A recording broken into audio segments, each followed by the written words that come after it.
Bung Hatta, yaitu dalam rangka kegiatan P5 dengan tema menelusuri masa lampau. Jadi menelusuri sejarah masa lampau. Inilah kegiatan kita hari ini. Ikuti kegiatan kita, selamat menyaksikan.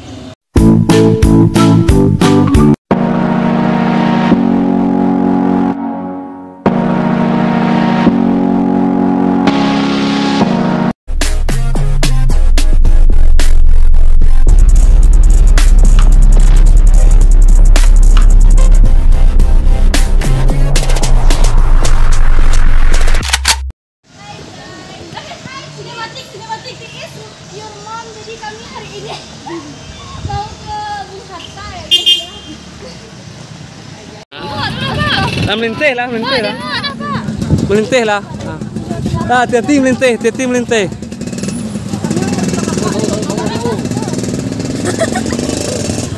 Pansos nomor 1.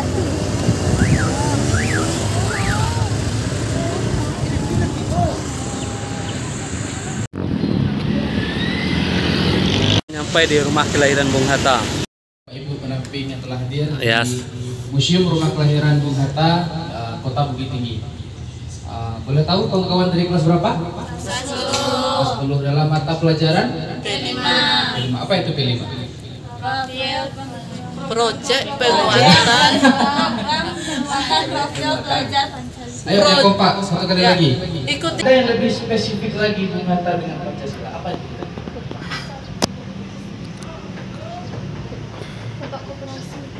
Bapak Koperasi. Betul? Bersama siapa?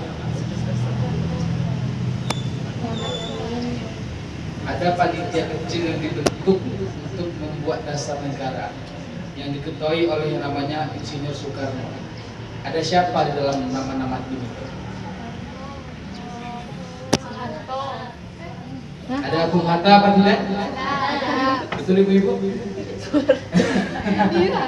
Masih ragu-ragu? Kita ganti pertanyaannya. Tadi ada yang menyebutkan Bung Hatta sebagai bapak koperasi. Pada sila keberapa koperasi itu terbentuk sebagai embrio ekonomi kerakyatan? Nah, ini pertanyaan beliau yang bisa menjawab, bisa langsung jadi mahasiswa. Apa itu sila keempat? Kebiasaan dalam permusyawaratan perwakilan. Itu dasar embrio koperasi atau DPR? Itu parlemen. Yang koperasinya di sila berapa?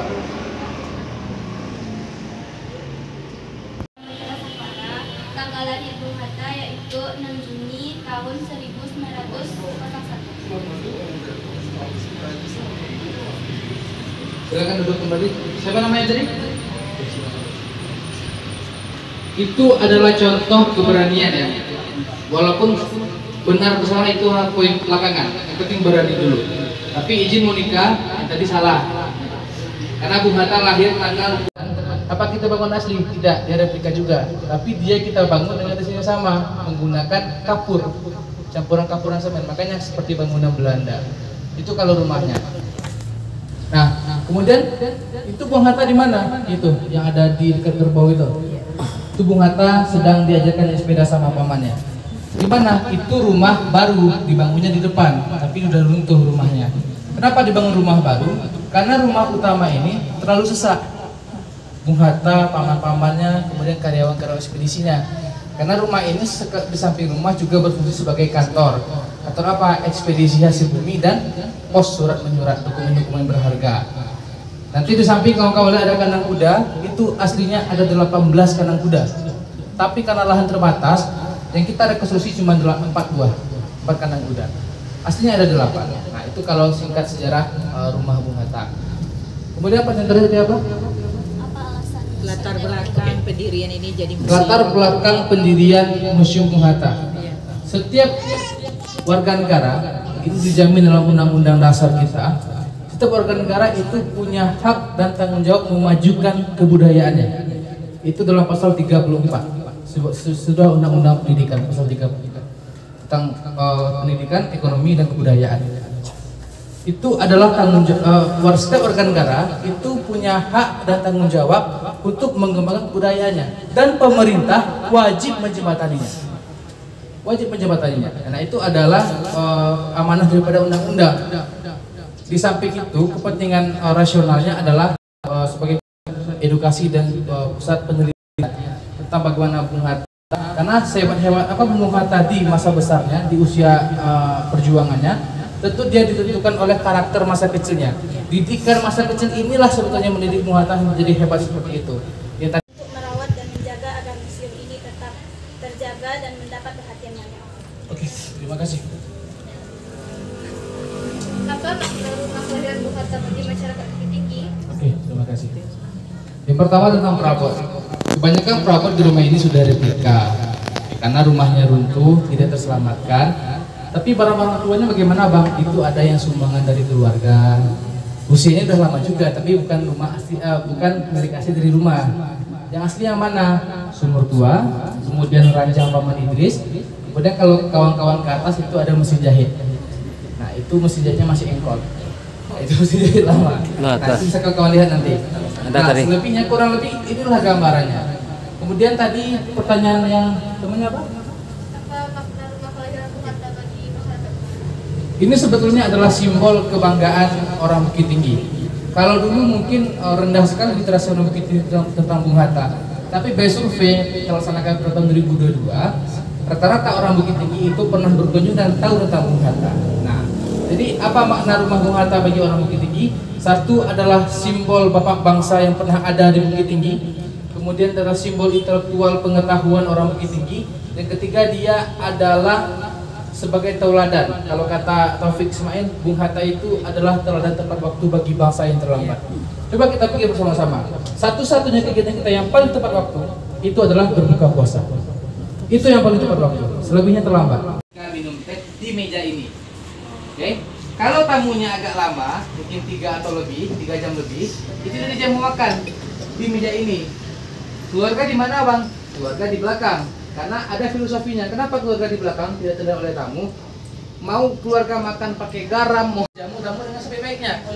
Nah, makanya desain rumahnya pun juga mengamalkan itu, terprivat antara ruang makan keluarga dan ruang makan tamu. Nah, itulah filosofinya.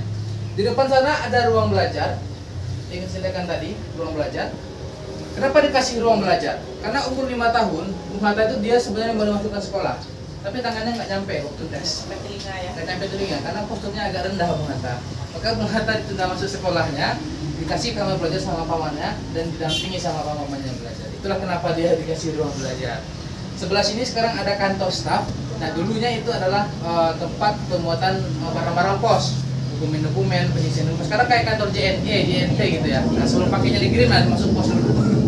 Gitu ya. Kemudian kalau mau masuk, di sini ada ruang Paman Saleh. Paman Saleh dan Sinaro. Ini adalah paman yang tua. Kemudian paman yang muda ini Haji Idris, Paman Idris, Mama Idris ya kalau di Minang, karena dia saudara laki dari pihak ibu. Itu Paman Saleh, ini Paman Idris. Nah ini di sini ada sumur tua yang kita maksud tadi. Kawan silakan ekspor masuk ke ruang itu, silakan ambil dokumen, berfoto, nanti kita dampingi terus lagi. Iya. Bilik penampungannya. Ini sumur lama ya? Iya. Sumur lama. 15 meter. Cukup dangkal itu untuk penggalian sumur, kalau orang sampai 25-30 meter kan. Itu 13 sudah bertemu airnya. Bertemu airnya. Sejak tahun 1860. Ini sumur lama ya.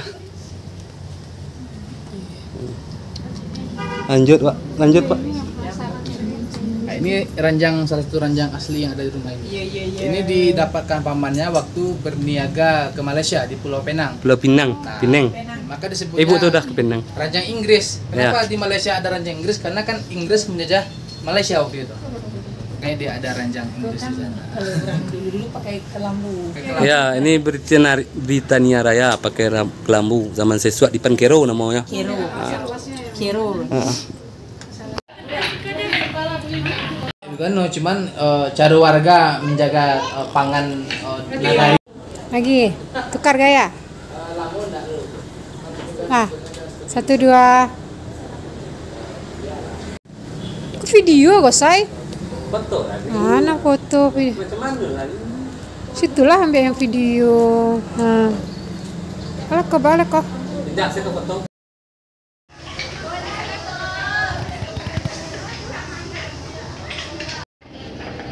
Kak Kaya.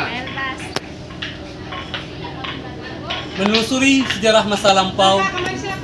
Bagian dari kita mengingat siapa kita. Pak kata Soekarno dulu jas merah, jangan sekali-sekali melupakan sejarah.